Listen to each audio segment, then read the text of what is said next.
Hello friends.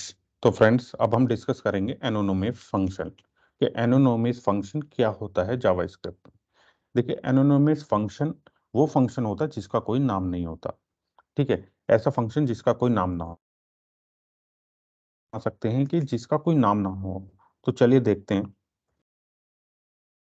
कि यहाँ पे मैंने ब्रैकेट के अंदर एक फंक्शन बना लिया। ठीक, इसको मैं कंसोल करता हूँ, कंसोल डॉट लॉग, और यहाँ पे दे दिया मैंने एनोनोमस फंक्शन। ये फंक्शन हो गया। अब इसको एग्जीक्यूट करते हैं। नोड इंडेक्स डॉट जेएस, देखिए कुछ भी हमारा यहाँ पे कंसोल नहीं हुआ है क्योंकि ये अभी मैंने डिक्लेयर किया है एक फंक्शन। तो आप इस फंक्शन को देख सकते हैं कि इसका कोई नाम नहीं है। ठीक है, तो फंक्शन का कोई नाम नहीं है। जब फंक्शन का कोई नाम नहीं है तो इसको हम कॉल कैसे करेंगे?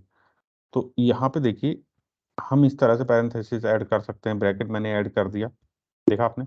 तो ये क्या हो गया हमारा, जब हमने फंक्शन डिक्लेयर किया और उसके साथ ही हम, इसका मतलब क्या है, उसके साथ ही हम इसे कॉल कर रहे हैं। फंक्शन डिक्लेयर होते ही, एकदम बनते ही हम कॉल कर रहे हैं, तो ये कहलाएगा हमारा इमीडिएट इन्वोक फंक्शन। अब चलिए इसको एग्जीक्यूट करते हैं।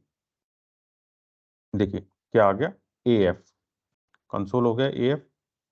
अब यहाँ से अगर हमें कुछ चीज पास करनी है, मान लीजिए मैंने यहाँ से पास करना है 10, मतलब आर्गुमेंट पास करने 10 20, तो यहाँ पे मुझे इस तरह से मिल जाएगा ए कोमा बी। अब मैं इनका सम भी दिखा सकता हूँ यहाँ पे, या कुछ भी अपना लॉजिक लिख सकता हूँ, ए प्लस बी।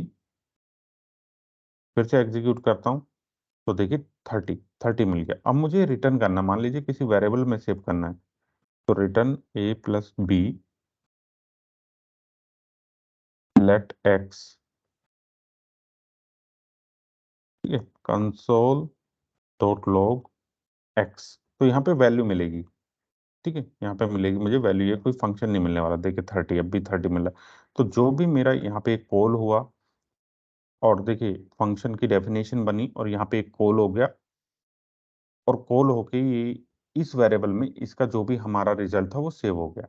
अगर मैं इसको यहाँ से हटा देता हूँ, इसको यहाँ से हटा देता हूँ, अब मैं इसको एग्जीक्यूट करता हूँ, तो मुझे एक फंक्शन मिल रहा है। फंक्शन मिल रहा है, तो अब देखिए मैं यहाँ से पास करता हूँ 10 30, तो देखिए 40 मिल रहा है। तो इसको इमीडिएट, जो हमारा एनोनोमस फंक्शन है, इमीडिएट कॉलिंग फंक्शन की तरह से भी यूज कर सकते हैं, और इसको हम किसी दूसरे वेरिएबल में सेव करा के भी हम इसको एज ए फंक्शन यूज कर सकते हैं। ठीक, अब इसको मैं जाता हूं और इस फंक्शन को, ये ब्रैकेट हटा देता हूं यहाँ से मैंने ब्रैकेट हटा दी। क्या अब वर्क करेगा? देखिए अब भी वर्क कर रहा है। वो जो ब्रैकेट लगे थे वो लगे थे इमीडिएट कॉलिंग फंक्शन के, जब भी हमारा फंक्शन जैसे डिक्लेयर हुआ उसके साथ ही कॉल हो जाए। ठीक, तो ये फंक्शन हो गया। इस फंक्शन का आप देख सकते हैं कोई भी नाम नहीं है अभी तक, तो ये कहलाएगा हमारा एनोनोमस फंक्शन। अब इस फंक्शन को और भी शॉर्ट फॉर्म में हम लिख सकते हैं। कैसे? देखिए ये फंक्शन है, मैं इसको डिलीट कर दूं, नाम को यहाँ से मैंने डिलीट कर दिया, और यहाँ पे दे दिया एक एरो। ठीक है, क्या अब भी कॉल होगा? देखिए अब भी सेम रिजल्ट आ रहा है। तो अब ये फंक्शन हमारा एनोनोमस फंक्शन तो है, इसका कोई नाम नहीं है। एक और स्पेशल तरह का ES6 का एक और फंक्शन बन गया ये। यहाँ पे आप देख रहे हैं एक एरो की तरह से बना हुआ है, तो इसे बोलते हैं एरो फंक्शन। एरो फंक्शन मैंने डिटेल में वीडियो कवर की हुई है ES6 में, कि जो मेरी प्लेलिस्ट है वहाँ पे आप जाइए और इसको डिटेल में जरूर देखिए, क्योंकि बहुत सारे मैंने यूज कर दिए हुए हैं। अब देखिए यहाँ पे रिटर्न ए, ये हमारे पास स्टेटमेंट एक ही है, ए प्लस बी। अगर एक ही स्टेटमेंट है तो हम इसे और भी शॉर्ट कर सकते हैं। अब हमें रिटर्न करने की जरूरत नहीं है, अगर हम इस तरह से लिख देंगे ए प्लस बी, तो ये ऑटोमेटिकली रिटर्न समझ लेगा। देखिए अब मैं इसको एग्जीक्यूट करता हूँ तो 40 आ रहा है, अब भी 40 आ रहा है। और ये हमारा ब्रैकेट तब जरूरी होता है, मान लीजिए जब मल्टीपल हमारे स्टेटमेंट हो, इस तरह से ए प्लस बी, और अब मैंने यहाँ से वाई रिटर्न किया। अब देखिए मल्टीपल स्टेटमेंट, एक रिटर्न स्टेटमेंट हो गया, एक यहाँ पे कैलकुलेट कर रहे हैं, कोई लॉजिक लिख रहे हैं, तो उसमें हमें यहाँ पे ये ब्रैकेट यूज करने पड़ेंगे। अगर एक ही हमारा स्टेटमेंट है तो कोई जरूरत नहीं है।